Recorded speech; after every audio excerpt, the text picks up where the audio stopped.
Well, there is renewed interest in a Colorado cold case from more than 40 years ago. Sid Wells, who was dating Robert Redford's daughter at the time, was shot and killed in 1983, and no suspect has ever been brought to justice. Wells' brother has spent the past 2 decades leading a nonprofit providing families involved in cold cases support. But now he says it's time to pass the torch. Denver 7's Colette Bordelon tells us who's taking over and how Robert Wells will continue to fight for those families.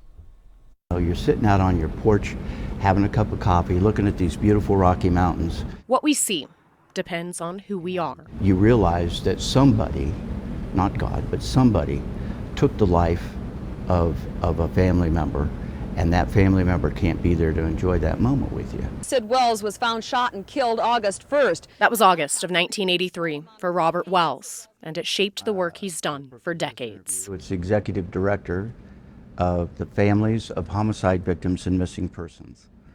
What got you involved in that work? Unfortunately, it was the murder of my little brother, Sid. His little brother was Sid Wells. His sense of humor was amazing. He could be tenacious when he needed to be. Sid was a student at CU Boulder, where he met Shauna. He said one of the cadets in the ROTC came up to him and said, "What's it like dating Robert Redford's daughter?" He had no idea. Did they seem in love? I have to say a big yes on that. Robert Redford crossed over, passed away, and phones start ringing again. His passing opened this up again, but for the family, it's open every day. Despite a suspect being identified in the case, there was a deal reached that essentially meant there would be no charges, no matter what a grand jury decided. And the day he's found and brought to justice is the day we'll find out the rest of the story. Until then, that story's cold.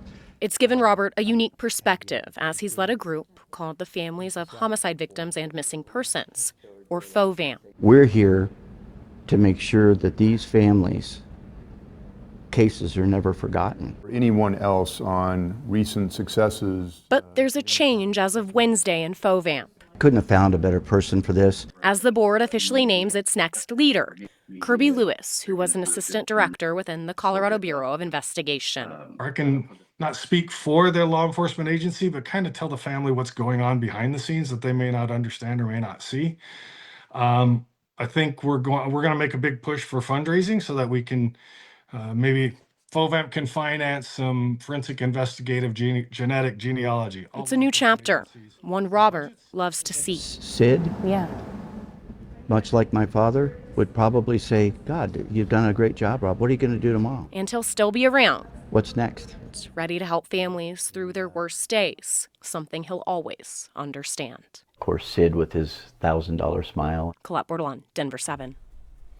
And we reached out to the Boulder Police Department for comment. They sent us a statement. They say the case is still open and active, and that the search for the suspects has never and will never stop.